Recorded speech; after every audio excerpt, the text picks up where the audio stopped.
And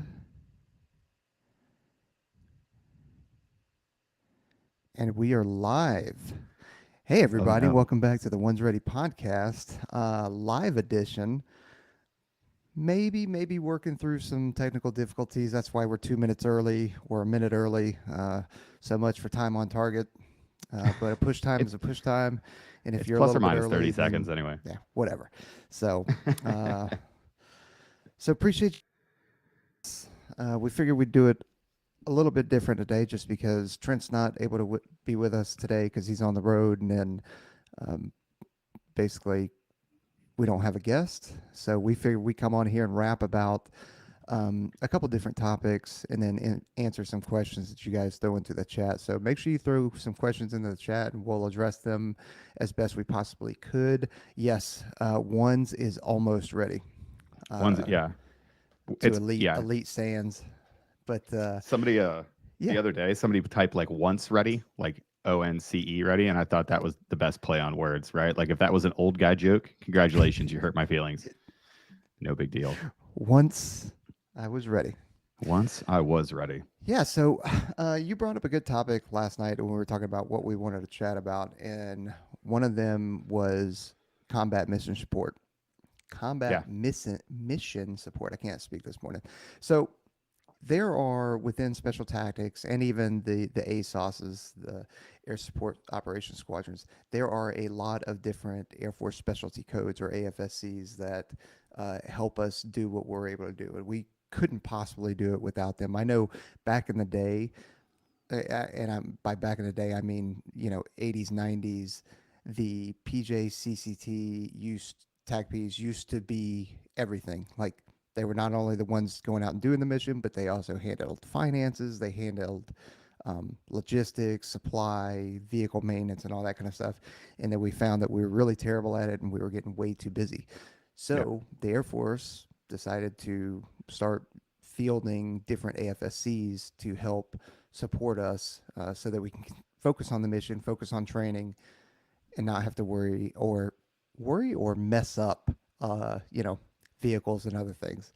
So Yeah. we have a whole bunch of different specialties within a special tactics. And one of the things that I could actually think about right now, just because when I left my position at the unit you're at, the folks that were in my office were a lot of administrative and Hmm. finance folks, Yep. which you know on the surface could seem a little boring, right? At least for people that are trying to like focus on shooting, jumping out of planes, and that kind of stuff. But man, money and admin wins in garrison.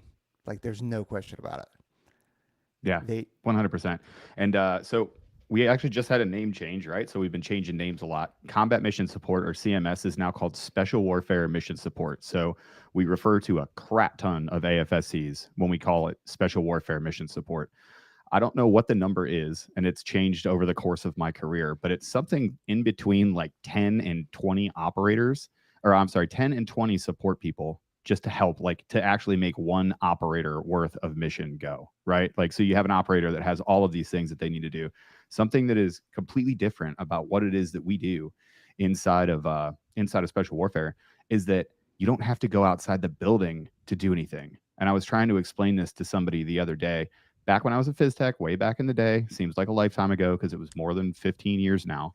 If I wanted to go to the flight dock, I had to leave my shop, go over to a building, hit sick call at 7 o'clock. Then I would see a flight doctor who's seeing every flyer that was on the base.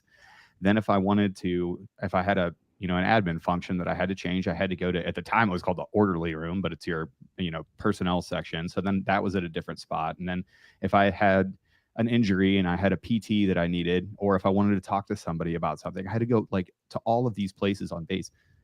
AFSPEC War, it's all in the same building. Special Warfare Mission Support, if you're familiar, this is super nerdy, but there's functions A1. In the Air Force, it's A. In the Army, it's S, whatever. So 1 through 9 are all the different sections, right? Like 1 is personnel, 2 is intel, 3 is operations. I can keep going. I won't bore you. But they all live in the same building. And with us, we've been talking so much about multi-capable airmen and having all these things that we have to do. We lean on our special warfare mission support more than anybody. I was at work on Friday. We're in the middle of a big move, and we're moving buildings, finally getting in that new beautiful building up here in the PNW. The guy that is running the entire move is a rigger, is an AFE guy. Like, his job is to pack parachutes. But you know what that guy actually does? He's a jump master. He runs our jump program. He helps the operators get better at jumping. He's better in the tunnel than anybody that I've ever seen. He is in charge of moving all of these things and doing logistics. And he could easily just raise his hand and go, "Hey, not my job."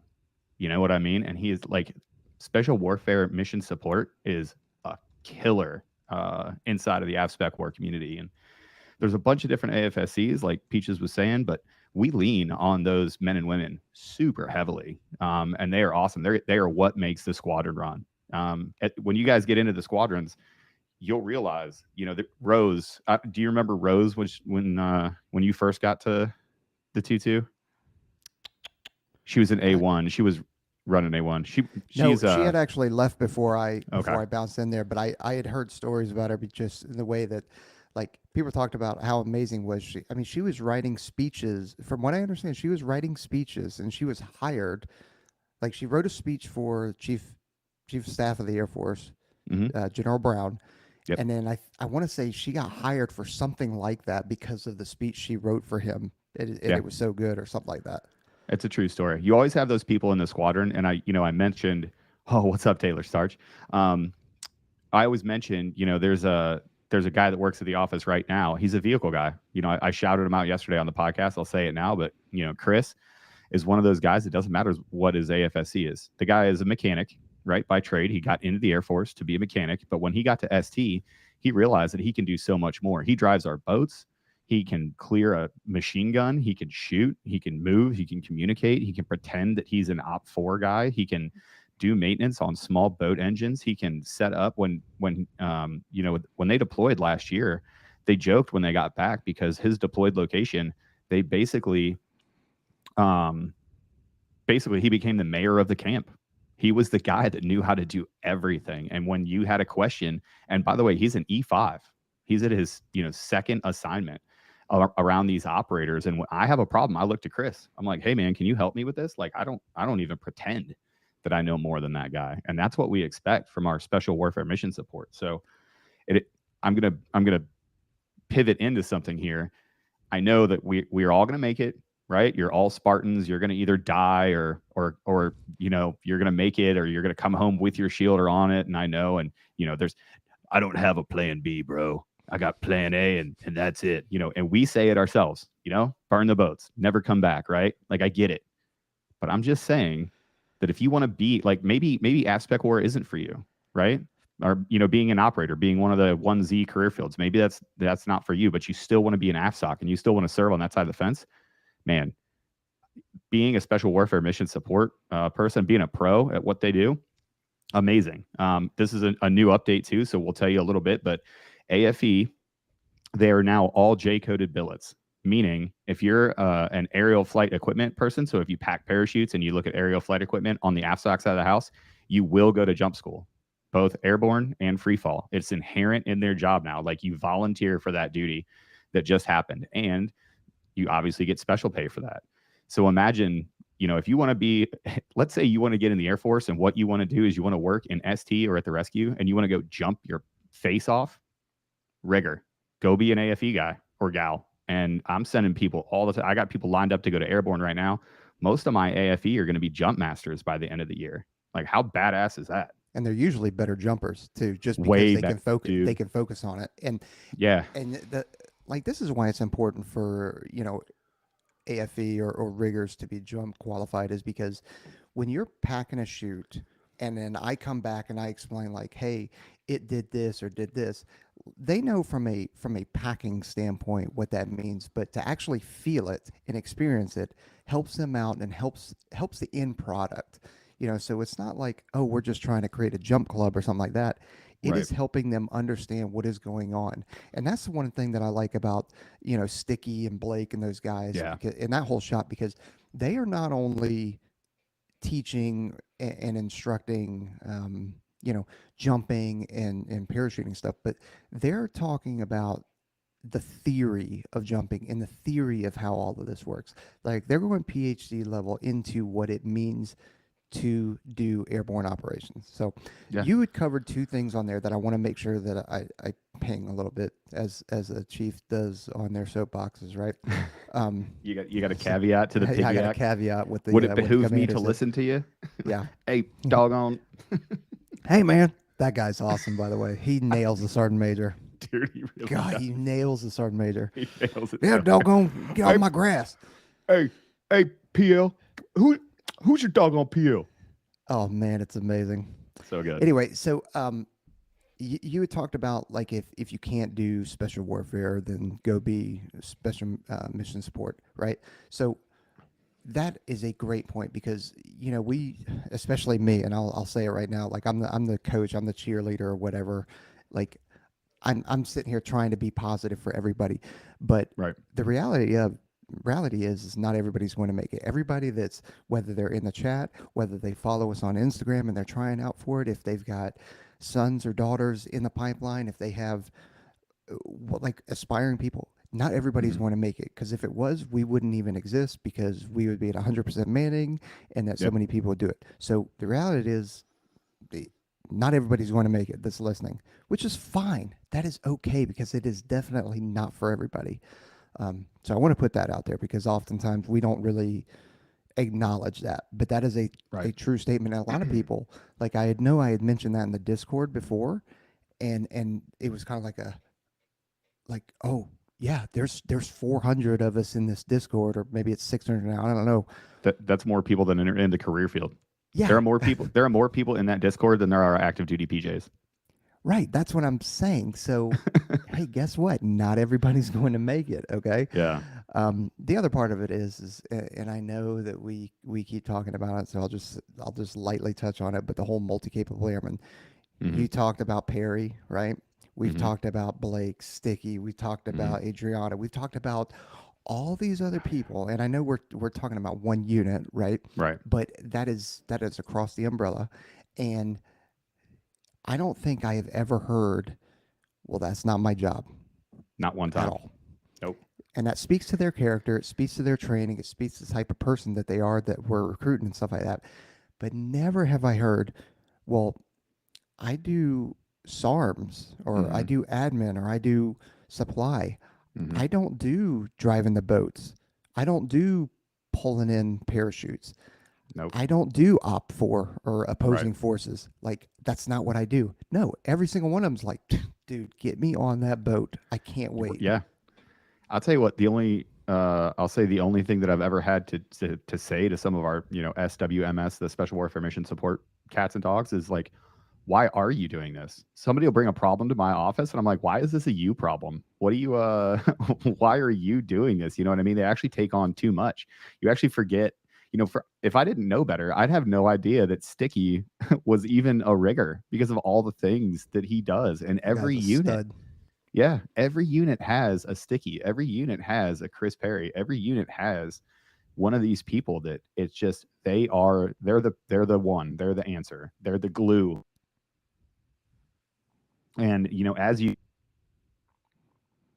always have, every once in a while, a student gets out of the pipeline and they're a brand new operator and they have a wacky interaction with a support person, right? Because they don't value it yet.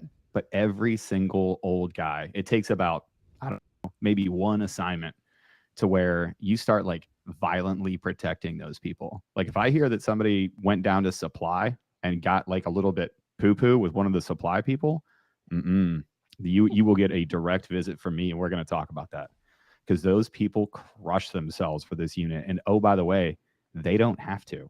Like I've had bad support folks, and it will bring the squadron to a screeching halt.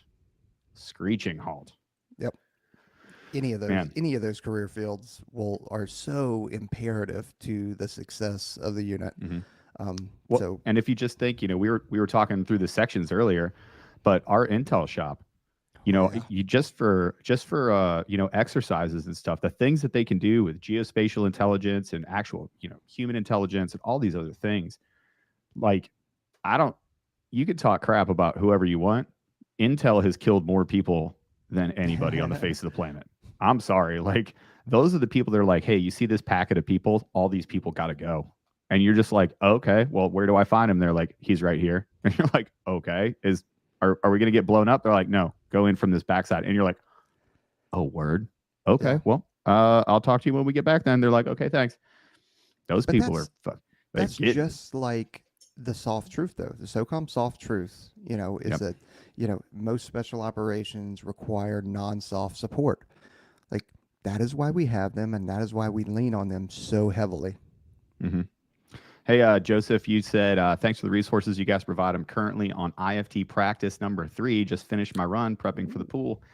Man, that's the next topic we're going to hit. Well, So let's jump into that then. okay, yeah. So I had the opportunity this week. So I got hit up, and somebody asked. This happens all the time. Somebody in the area needs to do an IFT. IFT, remember, it's the new pass test, right? So IFT, the initial fitness test, is what you're going to take to get into SWO, Special Warfare Open Enlistment Operator Enlistment Vector Program, and it has to be administered by an operator or a special operations recruiter. So I had the privilege over the last 2 weeks of running 2 of these tests for 3 people. I actually had a failure. I'm not going to put his name out there, but I had a guy that came out and failed, and then he was able to figure it out and get a pass. Just it was like Wednesday or Thursday this week. So we're going to talk about the IFT. We're going to break down exactly what the mistakes were inside of this IFT, and we're going to talk about how to be successful, right? So the first thing you're going to do is you're going to show up and you're going to get ready for your pull-ups, right?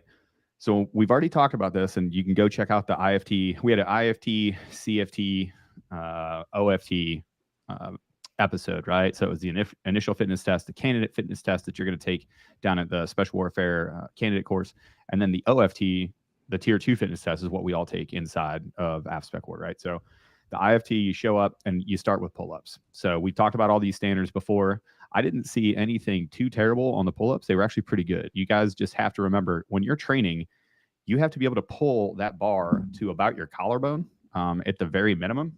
If you can't pull it to the collarbone, man, you better be pulling it like to high chest area, Yeah. right? So you better be getting up after it. And there's 2 real quick, Aaron. The reason What's why up? you're doing that is because when you think about the level that the pull-up bar is at and the level that the evaluator is at, right? There's an angle difference. So if I'm just getting just above, right, but that angle for that evaluator, it looks like I'm not, like, then that's a no rep. So leave Yep. no doubt. Like, make sure you, like, if you can get that chest, make sure you get the chest. I'm sorry, Eric, go for it. Yeah, no, you're exactly right, Chief. So as I'm looking up at you to see you clear the bar, if I can't see exactly what the where your chin is in relation to that bar, I can't count the rep. I have to see you break that plane, right? And then remember, there's 2 planes, right? There's a vertical plane and there's a horizontal plane. Breaking the horizontal plane means you've pulled yourself up high enough to where I could clearly see that your chin is above the bar. But I'm going to turn sideways. Look how big my nose is, everybody. There's also there is a vertical plane to the bar. So if the horizontal plane is here, you can see that my chin is above where I'm saying the bar is, which is where my microphone is, or lower. But you also have to break the vertical plane of the bar, meaning you're pulling yourself over the bar. So if you're pulling yourself up, but you're way back here, you may be over the horizontal plane of the bar, but you are not over the vertical plane of the bar. So you have to pull yourself up and over that bar. And that, for, and no shots thrown and no spears to the special operations recruiters, we know that is the standard inside of AFSPEC War. Sometimes, because they haven't gone through A&S like we have, the recruiters and the people that are giving that test sometimes aren't aware of that second part of the standard. And we've definitely seen, and this didn't happen in the last one, but it happened in the time before that I ran the IFT, where, no kidding, the pull-ups were happening, and I no kidding stopped him about 10 pull-ups in, and I was like, hey, I don't want you to waste any more of your time. None of these count. Like, you were pulling yourself way back outside of the bar, and that's not the standard. And he had never heard it before.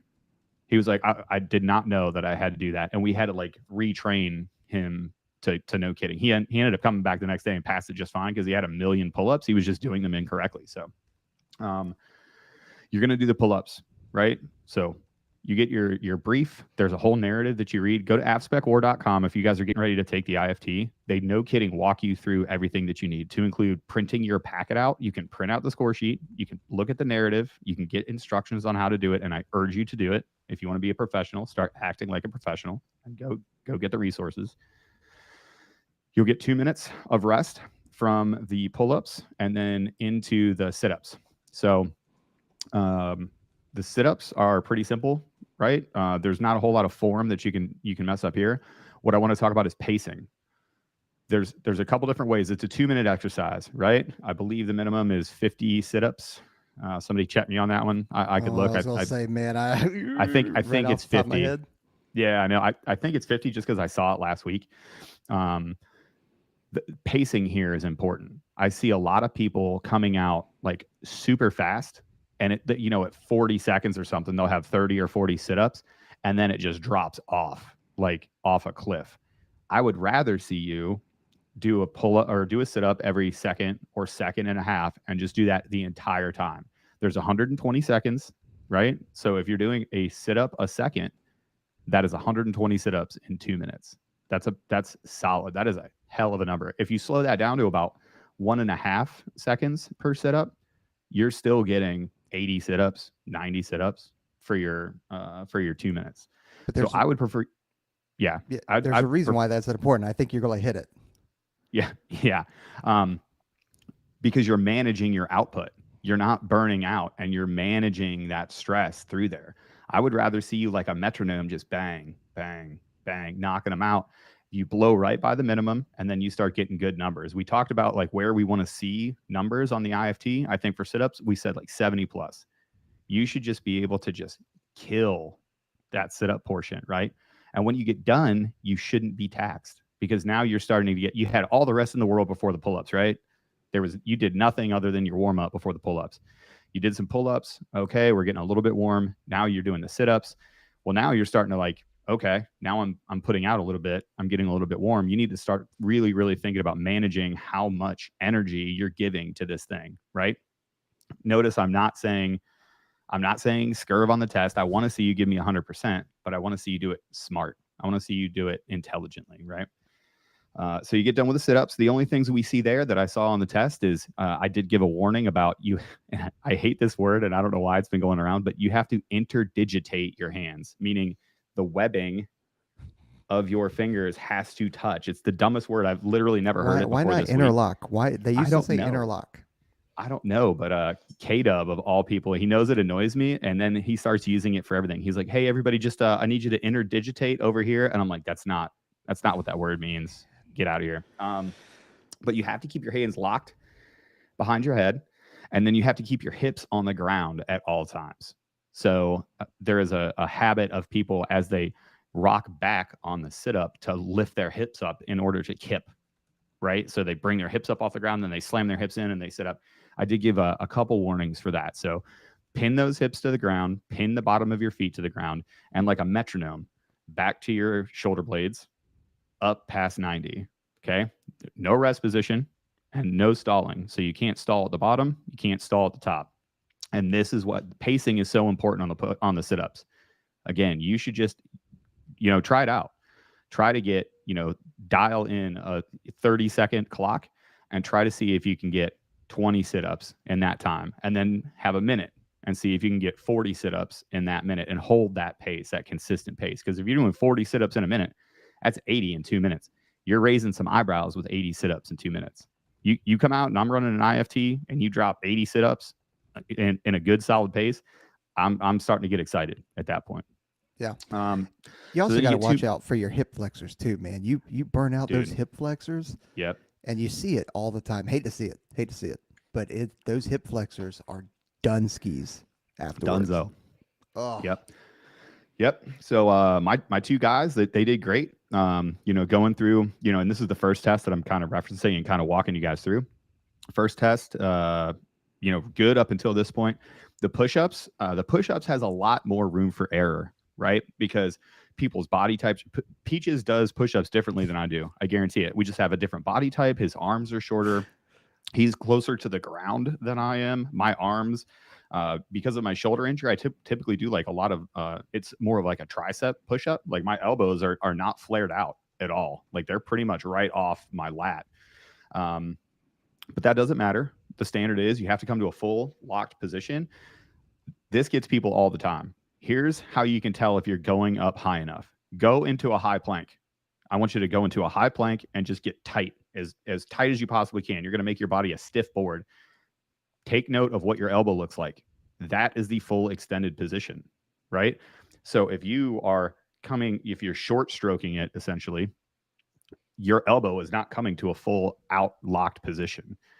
And if you come to that high plank, which is the only rest position, there used to be a rest position where you could stick your butt up in the air and you could kind of like shake your hands out and whatever else. That is not the thing now. You are not allowed to do that in any form or fashion. Your body is a single plank. It's a single piece, and we're going to talk about that here in a second. But you have to maintain that good locked out position. That is the up position. The down position is that you have to break 90 with your arms, right? And there's going to be a little bit of wiggle room in here. Typically, what I do as an instructor or as a guy that's giving the test is I watch the first couple reps and I try to give benefit of the doubt that that person's anatomy, like they're doing a good range of motion.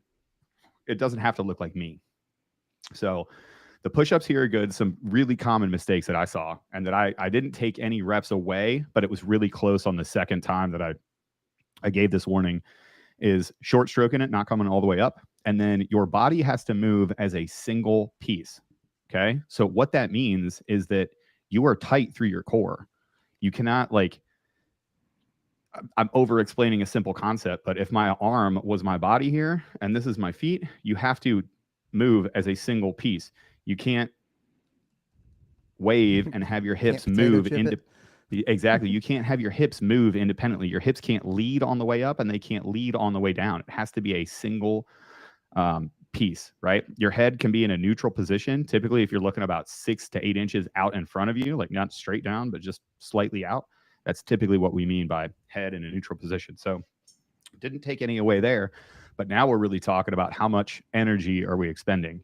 And now we're really going to get, and I saw it as we got done with the push-ups, you could really see people are starting to breathe heavy. You could see that people are getting a little bit of a sweat on. People are starting to, you get up, you can tell when people are kind of getting into it. So this is where your volume prior is very important. Okay. So if you should be coming out of these push-ups, essentially the cows should be a warm-up, y'all. Like the numbers are not that high. The cows should be warming you up for the run, right? You get it is above 50 sit-ups. I'll pull it up. I'll look at it here. I say that probably would have been good mission prep. Yeah, I guess I didn't realize we were going to go into numbers. I was like, oh, that's probably pull these that's up. why we're doing it live, dog. We're doing it live. So I'm looking at Aspect Word right now. So here's the initial fitness test. And I will pull this number just to get you for sure. It is 50. Yep. So pull-ups in 2 minutes, the minimum is 8. Sit-ups in 2 minutes, the minimum is 50. And then push-ups, the minimum is 40. Y'all, that is not hard. Okay. Like you should be crushing that. Absolutely crushing it. So now we get to the run. And here is where one of my fellas had a problem. Okay. If you have not done the IFT, we've said this a bunch of times. If you haven't done the IFT in order, you're wrong. If you haven't practiced the IFT in order, the way that it's supposed to be with the rest period, the minimum rest period, you're wrong. Okay. You get 10 minutes in between the push-ups and the run. So you do your pull-ups, you do your sit-ups, you do the push-ups, and then bam, you got to go into the run. This is going to sound weird. The people that are most successful at the run, and I want to talk about the run is so important because we're finding out, and we put this out on another podcast, we're finding out that a lower run time directly correlates to success at ANS. The faster that people run, it's clear in the data. If you're a very fast runner, you have a way better chance at being successful at ANS. Okay. So the run is important. So you have to focus on the run. So enough on that soapbox. The most successful people that I've seen on the run start out slower and continually get a little bit faster on their split times. So I think it's 140, like 140s to 142 gets you right to that area of time. So a 130 lap pace on a 400-meter track is a 6-minute mile, right? You have to run a 10 20 20. There we for the go. Swowy. Yep, for Swowy. You have to run a 10-20. I think that works out to be like 140 is your pace. I would prefer to see you come out at like a 145, 147 and get into your groove as opposed to going out too fast and burning out, which is exactly what happened to one of my candidates that was out on the track. So he went out and he's borderline close on the run, right? So he's worried about it. So he's like, oh man, I really want to pass this run. He just started off way too fast. And I mean, it was immediate. Lap 3, I was like, hey, bro, you're going to have to pick it up. And by lap 5, I was like, all right, well, you're either going to run a 4-minute pace on this last lap or you're not going to make it. 140 is 10-minute flat. Thanks, Cyborg. I appreciate you. I knew I was right. Anyway. It's almost like we've run intervals and evals before. Yeah. That's the last thing I need. More ego. Yeah, but like guys, gals, you really need to dial this in. And I don't care how many intervals you've run when you're fresh. I don't care how many times that you do these things on their own. Unless you're doing that pace after the cows, man, it just does not matter. And unfortunately for this test, I watched a guy, he ended up missing the run by almost a minute. So it was like, I don't know, almost 11 minutes, right? So unfortunately at that point, you're done. If you do not meet a minimum on the test, you stop the test. I don't run tests like that. I allow you to continue because it's valuable feedback to run the entire test.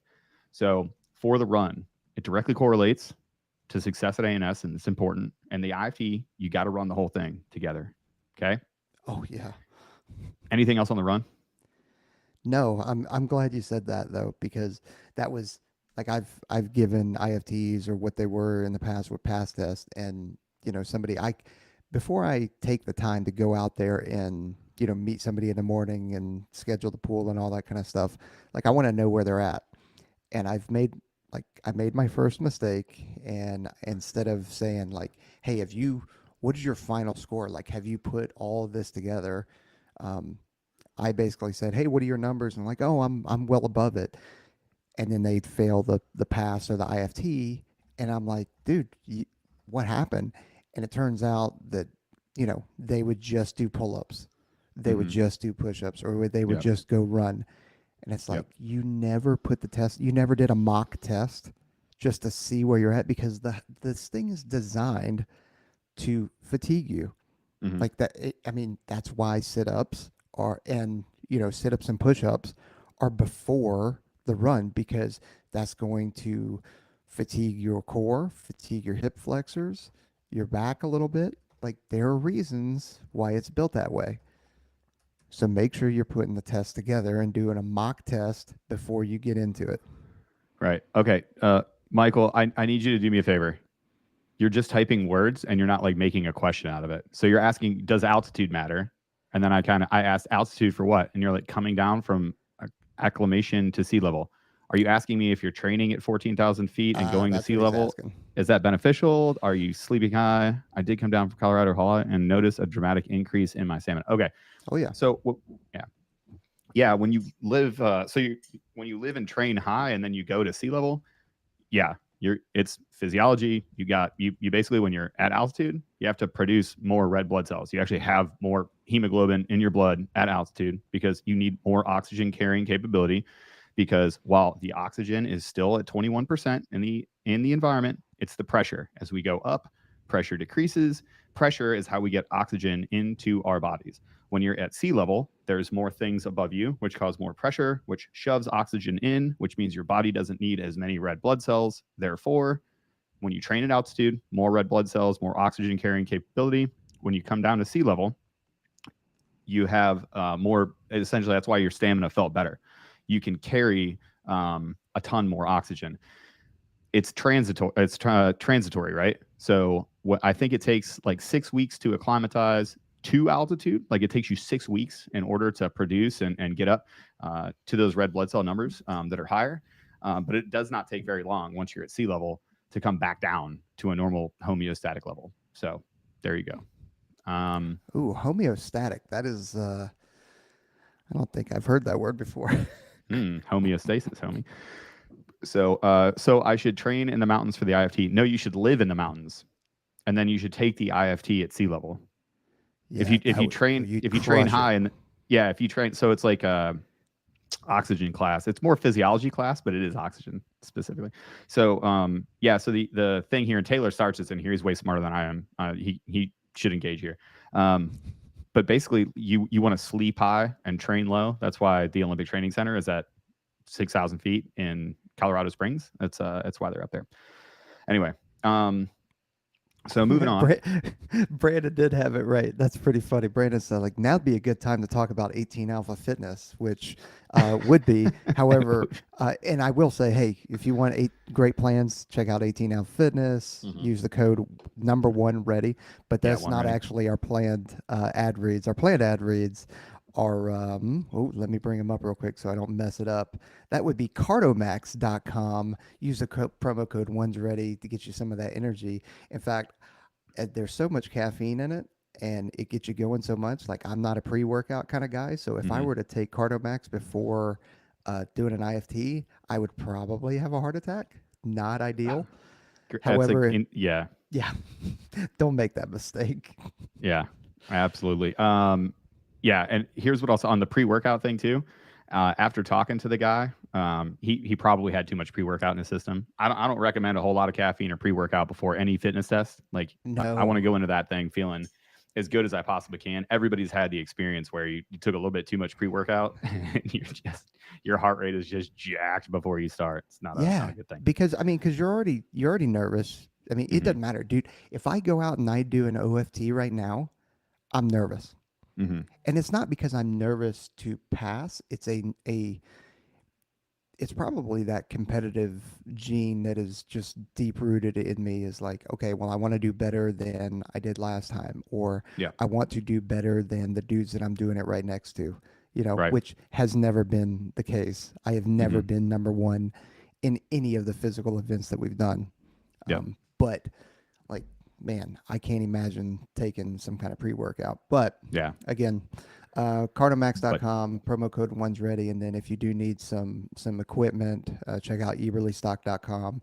Use the code OR10, and that'll get you a discount. Eberly Stock's got great rucks, technical gear in terms of clothing for military, hiking, hunting, whatever you're going to do.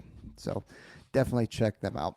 Thanks for the pimp on that one there, Brandon. That was see, I'm still working on my transitions. I kind of leave that stuff up to Trent and Aaron, but yeah. So I gotta fix this light real quick. This is what happens you when fix you that go light. live. I'm gonna start talking about assignments. Okay, go ahead. Well, yeah, those are the things that I would normally edit out, but since we're doing it live, I can't necessarily do that. I'm just glad you're wearing pants or something like that. I don't want you doing Winnie the Pooh on me. Anyway, assignments. I was in the Discord this morning and saw a question on assignments, and the question was rooted in some of the overseas assignments based off of what, there's unaccompanied tours, which means you're single or you're married, but you're just not taking your family over there, or you're accompanied, which means that you're going over there and you're taking your family or your spouse. I haven't checked the recent guidance from the Air Force, and I don't think it's changed recently anyway, but it was unaccompanied was a 3-year tour, and an accompanied was a 4-year tour. Now, again, that doesn't mean that you can't go over unaccompanied being married. You can opt to leave your family, stateside or wherever they're at, but I would not recommend that. I mean, you're given the chance to go overseas. I would jump all over that because, I mean, Aaron and I spent time in the UK and it was phenomenal. I ended up spending 8 years over there, which is probably, I don't regret it at all. But like, I know some people are like, "Hey, man, like, you should probably come back. You're hurting your career," which I don't care because I wasn't in it for to help or hurt my career. I just wanted the experience, and I loved living and experience the world, because not only are you living overseas, but all of the European and Eastern Bloc countries that you get to visit on a regular basis because you're Crazy. already overseas is phenomenal. Hmm. So, um, yeah, and then you also have the in-place consecutive overseas tour, which is stands for or IPCOT. the acronym is IPCOT. Yep. So you do have that option as well. So if you go over on a 4 year, and now I say you have the option. It is an option that you have to apply for. It is not a guarantee that you get it. It is a way to provide stability for the Air Force member and their family, and also to save the Air Force money, because then that's one less move that they have to do, which means that's one less person that they need to move overseas to. Hmm. So, so you can apply for an IPCOT. It doesn't necessarily mean that it'll get approved, but an IPCOT means that you would, if you went over there for 4 years, you'd sign up for another 4 years and stay over there. You don't get to pick and choose. Like you can do a DROS extension up to a year usually, but no more than that. Yep. Yeah, and just like you said, there are people that go over there. Specifically my boy Toa. I don't know how. Like we were in the pipeline together. We graduated, and he went over to he was at Moody for a little bit, and then he got over to Oki, and he's been at Oki for like 12 years. I don't know how he's done it, but he's been at Oki forever. He had a really brief stint back over stateside, and then has just stayed out at Oki. Those overseas assignments, they're fantastic. A lot of times, the joke about overseas assignments is you go there the same way you come back, which is kicking and screaming. Like people don't want to go, or it's definitely a change. It's definitely challenging. The England and Italy units, right? For rescue has a unit over at Naviano. It's a little bit easier. Like there's not so much of a language barrier, not so much of a culture barrier. But when you're talking about like Oki and being over in Indo-PACOM, um, that's a huge culture shock to a lot of people. But people get there and they're just like, I'm never coming back. They love being Yeah. on that wall. They love the seawall. They love being out on the island of Okinawa or mainland Japan. And it's legit. The guys speak so highly of it. And unfortunately, that's the one spot that I've never been to. I've been to pretty much every other destination that we have, to include a bunch of spots in Europe. I just never have touched the Oki unit. Never been there, but nothing but good things. So Yeah, it's great. that's good. Yeah. And I would So agree. let's, Yeah. I was going to say, unless you had like something else, I was going to try and jump into the chat and just answer some of these questions verbally, just so I'm not sitting here typing. Yeah, Um, go check out the questions that you want to answer, and I'll wrap up the IFT. So yeah. the IFT, we get out of the swim, you got 30 minutes, or get out of the run, you got 30 minutes. Use that time to chill out, right? Like usually there's a transit function. Like usually you're not co-located with the pool, you got to go over to wherever the pool is. Um, just use that time to chill out, get your mind right, and then and just be efficient in the swim. A lot of the swim is also, it's another cardio event, and you should do it the exact same way. So if you're doing, check my math here.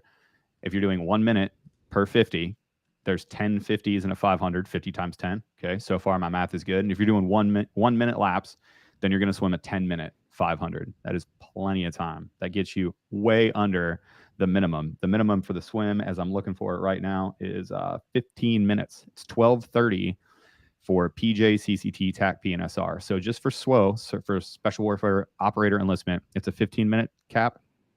And for the career fields for PJ, CCT, TACP, SR, and TACPO, you should be looking for a 12:30. Totally doable. Pretty easy to dial in 1 minute there. So there we go. Yeah. IFT done, homie. All right, let's hit some questions. IFT. All right. Well, one of them was, what are some great ways to improve runtime? Would wearing a weight vest improve it? So, man, I wish Taylor Starch was still in the chat, I because know. like if I'm going to ping somebody on run improvement, that's who I'm going to. Like there are some Hmm. other experts out there, of course, but like since I know Taylor, like he's Hmm. who I'm going to. Yep. With that said, so I don't know what his stance would be on weighted vest. I do know that, like, at least from a psychological point of view, I'm sure Hmm. that there's some physiological point, but wearing a weight vest, I like it just in the way that, like, whether I'm walking around, or I don't know that I'm going for a run with it, but just walking Hmm. around Yep. wearing it for several hours at a time, and then I take it off, I feel real light on my feet. again, might be psychological, might be actually something to it, but I think more importantly is the consistency in doing a lot of zone two with intervals and sprints and stuff like that Hmm. intermixed in there. Yeah. Again, though, I think like you're training to the IFT, you're training to the pipeline. So Hmm. like really focusing on that IFT movements and numbers is what I would be going for. Like you're training for something specific. So So do specific stuff. Exactly. So I've never been a fan. Like my dad used to call it getting cute. My dad, he used to say, "Hey, Aaron, just don't get too cute. Just do what you're supposed to. Like you don't need to do like wearing a weight vest to train for a run doesn't make any sense to me. You're not going to run in a weight vest. What? How does the weight vest correlate? Like what time are you supposed to run with a? Let's say you throw a 20-pound weight vest on and you're going to go for a mile run. What time is that supposed to be to correlate to a slick run? It's going to change your gait. It's going to change how you run. It's going to change your output. It's going to change the way you feel during the run. I don't know how that helps. So I guarantee there's somebody smarter out there that's probably going to hop in the comments and be like, Aaron doesn't know what he's talking about. Running with weight is the way that every Olympic runner gets faster. Okay. Like the guy that just won the marathon and just set the world, like marathon pace, I can guarantee you he's never run in a weight vest to get faster. It just doesn't happen. So you don't need to, and I would say there's a lot of like dorky things out there. Like, thank goodness that remember when people used to wear the training masks everywhere, like the oh oxygen yeah, yeah, restriction. yeah. It's always hilarious. Like, hey, take it easy, Bane. We're not trying. You're not trying to take over Yes, Gotham, brother. my guy. Yeah, we are. Oh, I was born in the IFT. You were just adopted to it. It's fucking stupid. So dumb. Annoying. All right, next question. All right. Another one that I found was, and this I may have already answered this. How are Spec War assignments looking with the whole talent marketplace change? Are the SEIs being taken into account, and does everyone have the same certifications? No, not everybody has the same certifications. We are using Talent Marketplace, which has its own challenges with it, but it is a better system than what we were doing. SEIs or golly, special experience identifiers, right? Am Yep, I? there you go. Yeah. Um, Obviously, I know what they are. It's just knowing the acronym Yeah. on the spot. Um, Yeah. they are put into account, especially if there's certain codes like you're a JTAC instructor, JTAC evaluator. Hmm. Um, those are things. If you're a weapons school graduate, like those play into account. We also have AFSC prefixes as well that will help with guiding assignments and stuff like that. So yes, all that comes into play. Talent marketplace, though, um, in my experience, yeah, is an improvement over what we were doing before. I don't know if you've got an opinion on that. I think it works better. Now, I will put the caveat in classic Air Force fashion, we rolled all these systems out and we didn't like roll them out with the ability to like roll them back. So we're having a ton of problems just on like the actual thing working. Like the widgets that we are using right now is screwing everything up. It's screwing everybody up. The system itself, if it was operating perfectly, would be great. There's way more control over assignments. There's way more control over special duty. Like the My Eval system, if it would work perfectly, is awesome. And the assignments process is way better than it used to be. Way better. There's way more control in the career field functional managers, which it should be. Really, the assignment should have very little to do with AFPC. So that's the overarching person, the personnel center, the Air Force Personnel Center. It should have not a whole lot to do with them, but a lot to do with the chief of the squadron and the MAGCOM functional. And my Mm-hmm. eval does that. Or I'm sorry, was it my vector or Yeah, talent marketplace? Talent talent marketplace. marketplace. Talent marketplace does that. It puts a lot of the ownership back into the enlisted leaders, at least on the enlisted side, and that's a good thing. So it's change. We hate change, right? We always bitch and moan about the status quo, and then when we finally get a change, everybody bitches and moans about that. It's one of the best things about being in the military is you can complain about everything all day long. Nothing is ever good enough. But I think it's good. I think the way that we're doing assignments now is correct. So That is so funny. That is so yeah. true too. Oh, 100%. 100. Um, Oh, this sucks. I hate filing a paper travel voucher. 1351-2 is so dumb. I have to print off 6 pages. And then we roll out DTS, and everybody's like, oh, I hate DTS. It's so dumb. I wish we could go back to doing the paper travel vouchers. Get out of here. I tell you what, man, the new DTS that they've done, whoever bought that Fire, contract and fire. fixed it, It is really good. I mean, it had Way some problems better. at the beginning, of course, Hmm. but wow. I mean, I'm Yeah. doing vouchers in less than 10 minutes Yeah. and Cyborg, making you're right. orders. My eval is terrible. Yeah. My Yeah, my eval is evals, garbage. it's in the hurt locker right now for sure. Oh, for sure. Should I focus on rucking before the pipeline? How about Okay, that? guys. So, like, rucking is not an evaluated event. Not for So, IFT, it's not. not for IFT. So, IFT first. If you want to do some rucks beforehand, just to kind of to condition your feet, to condition your lower legs, and to do that, sure. Like, I don't mind putting some weight on. And somebody mentioned, we were talking about weight vests and stuff, and somebody's like, well, that helped me. As I started rucking, I started with a weight vest and then progressed to rucking. That's appropriate. Like, I'll sign on to that. That makes sense to me, because that's what you're doing. You're starting to load, progressively load your body with more and more weight. If you're the world's best rucker, that's really not going to help you out. Being somebody that can ruck really fast, meh. I would say that being able to be on your feet under load for long periods of time, now that's useful, because that's what we're going to ask you to do. A lot of times, we've gotten the feedback, they were just like, yeah, they asked me to be on my feet doing things all day long. And I wasn't necessarily used to that, especially for people that, coming out of high school, yeah, a couple years in between, maybe you have a year of training or so. Like, really, if you think about your training, you're really not on your feet that much. You go train, you get your workout done, but then you immediately, what do? You go sit in your car and you drive back home and you chill out on the couch and you do some mobility, and you get plenty of time just to get off your feet and chill. It ain't like that in in A&S. You're going to be on your feet 8, 10, 12, 16, 24 hours in some days out there. You're going to get zero sleep, and you're going to be asked to stand essentially all day. If you're not conditioned to do that, then that's going to be a problem. And you see some lower leg injuries. Sometimes you see stress fractures out of that. Just the constant pounding and never having that rest of being able to get off your feet is a big deal. So, do Yep. you need to be a great rucker? Probably not. Do I think that there's value in conditioning those lower legs and feet? Yeah, I do. So I think there's a middle ground. Yep. No, I'd agree. Don't Okay. overdo it though. Yep. John Baxter asked. He's asked a couple times to make sure we see it, so I appreciate that because things do get lost in it. But Yep.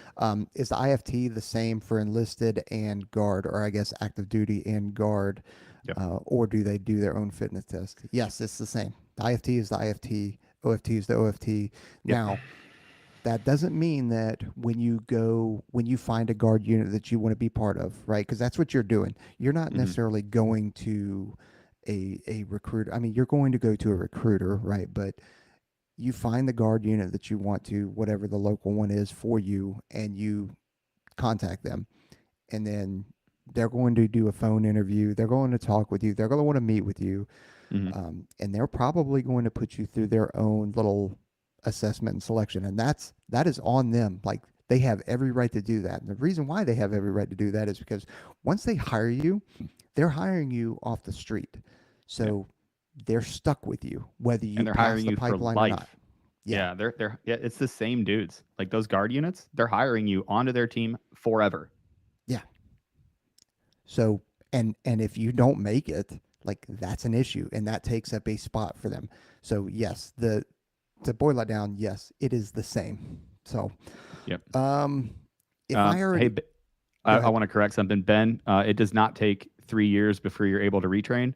So there's a memo out there that you can retrain after 1 year time on station in any AF spec war career field. Obviously, it has to be supported by your command.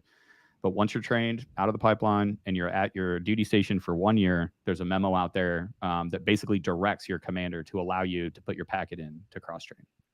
With that said, though, going in with the plan of, hey, I'm going to cross train is not a great plan, right? Now, if you're before you enter, if you're in a situation that is really bad and you just need a way to get out of it, yes, come into the Air Force doing a job, right? Hmm.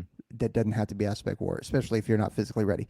If it gets you out of that situation, but if everything's going well and you've got the time to train and all that kind of stuff, and aspect war is what you want to do, then take the time to train.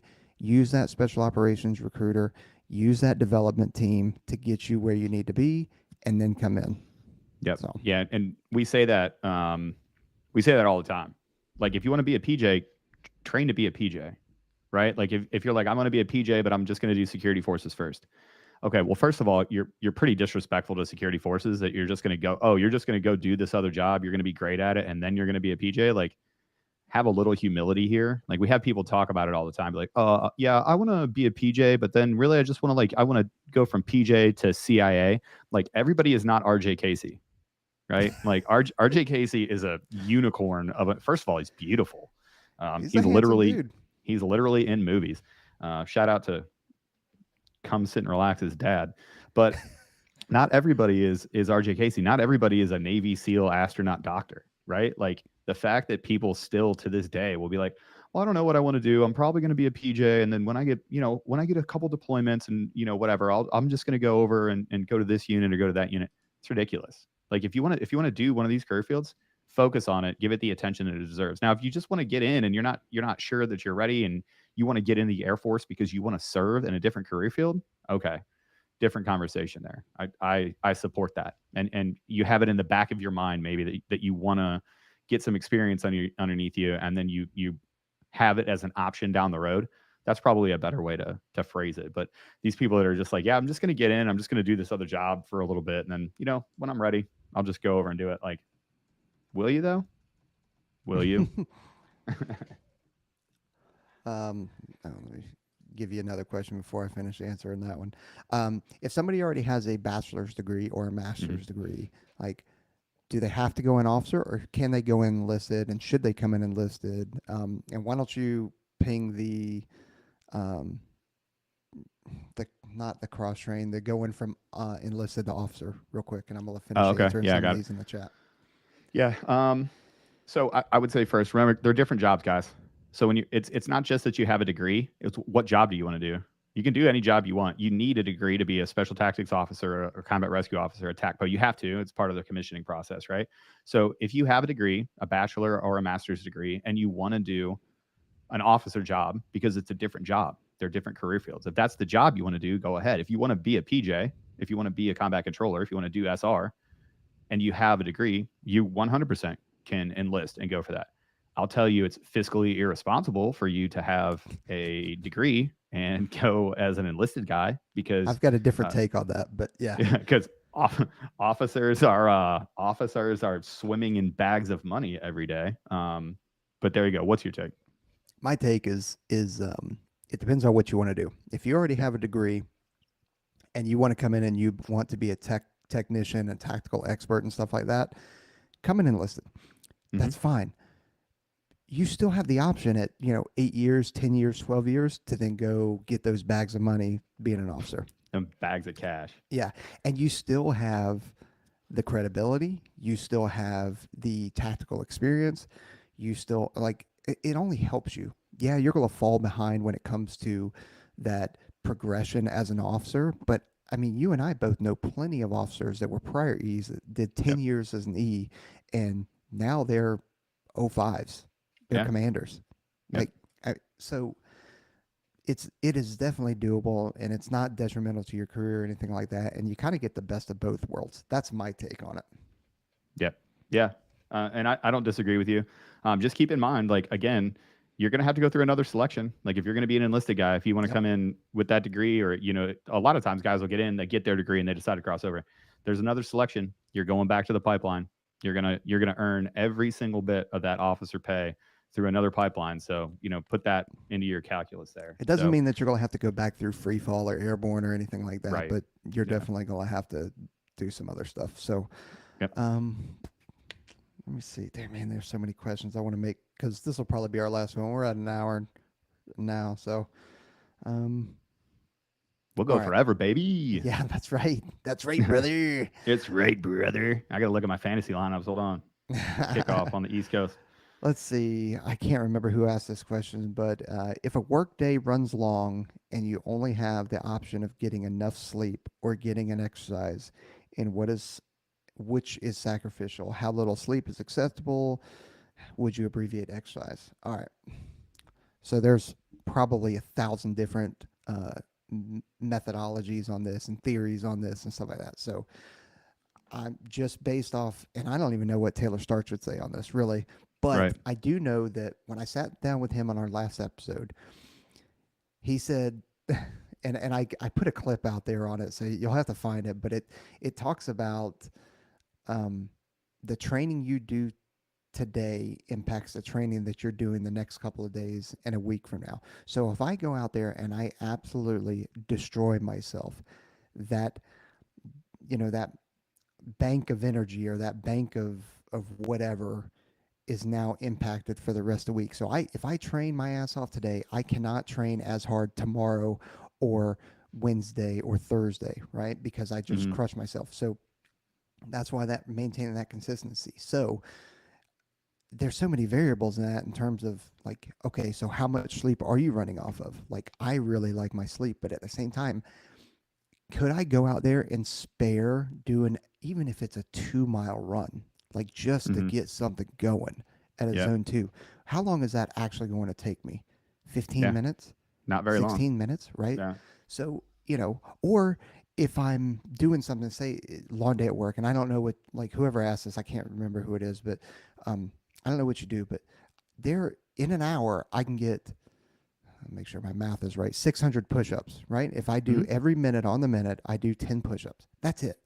That's 600 push-ups in an hour, right? Hmm. And it's not necessarily taking away from what I was doing. It's just like, oh, look at that. Let me do 10 push-ups. And then I'm back up and I'm working. So Hmm. I'm just saying there are other options. Again, there's so many variables in that in terms of, hey, what's my nutrition? How much, like, have I been operating off of 3 or 4 hours of sleep for a while, then maybe I need to get a good night's sleep. Maybe I don't need to go out for that 2 mile run or whatever it is. But like all things equal, like probably get a workout in. I don't know. Yeah. Some is better than none in every case, right? Like, and you, if you're telling me that you have so little time, if you're telling me that your day down to the minute, where no kidding, you're like, I do, like I am taking every 1 minute of workout is taking away 1 minute of sleep, and they're exactly equal, and that's how well, like whatever. You're telling me you don't have a lunch break. You're telling me you can't go on a 10-minute run. You can run a mile and a half in 10 minutes. Can you not? Is that not the standard? Like you're telling me you don't have 5 minutes to warm up, a 10-minute run, 10 minutes for cool down. It's like that's a half an hour. Like, what are Yeah. we talking about? So, Yeah. I No, think you can always do it's that. valid. Yeah. Yeah. Um, in fact, on that, Jordan Peterson did there's a little YouTube clip of him going around, or it was a while back, but he talks about with his students, they talked about, hey, I don't have time in the day to do this. And Hmm. he's like, okay, well, here's an assignment. I want you to log, like, take 2 or 3 days and log every single time, like, times to everything, like Hmm. when you sat down on the couch, what you watch TV. Hmm. He goes, and then they analyzed it and they started cutting away. And it ends up, there was so much time during the So day much time. that was being wasted that they Yeah. could have been doing something productive. And I hate to put this out there, and I hate getting all like motivational shit. But how about you wake up an hour earlier? Go to sleep on time. Like, don't doom scroll on your phone for 35 minutes before you go to bed. Actually, go to sleep, and then get up on time, and then prioritize your fitness. I think you can do both. Oh, dude, getting on the phone before bed or while you're in bed. Oh, I don't, Worse. terrible sleep hygiene. Okay, cool. Well, that's about it for us over here. Unless you got anything else you want to add. You got a hard out? We can hit lightning round. Let's uh let's get this done real quick. Let's go. Do do do do. So would it be worth it? So Charlie, so would it be worth it to drop a lift practice run out of my week for a swim, even though I'll most likely lose that swim progress? How are you going to lose the swim progress? Are you forgetting how to swim? You got to prioritize that stuff. Let's see.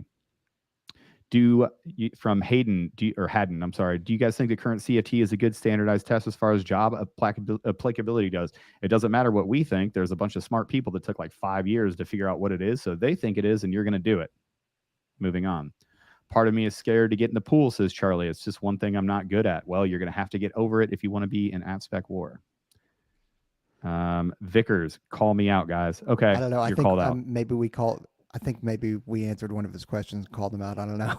Got it. Hey, what Good. are some of the support AFSCs in your work squadron? So if I'm about to start rattling off AFSCs, then everybody will get lost. But you want to talk about admin, personnelist, supply, intel, vehicle maintenance, AFE, SARMs, logistics, UTMs.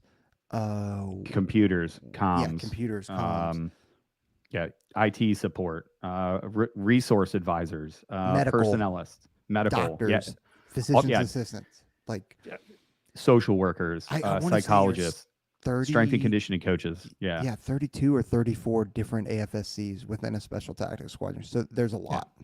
yeah, crap ton of them. Bam, There you go. feels good Somebody about it. just said, "Hey, help me find a swim coach." Hey, I'll tell you what. Here's a trick. I can't help you find a swim coach, but what I can do is tell you there is an old man or an old woman at your local pool. You'll know who they are because when you go there, they are They'll always be there. there. They will be Help there me, and they will be swimming and they will be doing like 4,000-meter swims. So, help me find a swim coach. Go to Google, my dude. but I mean, I was yeah, gonna get into this at one point, but I didn't have the space to rant. I don't know what it's been lately. Y'all are not fixing your own problems. See this chat over here? This chat? Y'all need to like do a little bit better at policing yourselves up. It's not okay to shame somebody. It is okay to shame somebody in this context. If you see a dumb question out there, tell your friend they've got a dumb question. That's how we avoid future dumb questions. There you go. yeah. And with that said, make sure you guys check out the Discord because those boys are over there. Yep. Boys and girls are over there freaking helping each other out. Like it's pretty awesome to see. That Yeah. is motivating as hell. Yep. To see. So check the Discord out. Hit up the hit up the IG. Hit up here on YouTube. We're gonna be better about doing YouTube lives and getting on for live Q and A's because we value it. It's just we don't have a whole lot of time. That's it. Hence It's Trent's just, on the road. I wonder if you know what? He didn't even dial in to this to even how watch. dare he? The I audacity. can't even believe it. I The can't Lion even Witch and the believe it. audacity. Anyway. All right, y'all. Happy football Sunday. Go Browns. Yep. All right. Later, peeps. Light.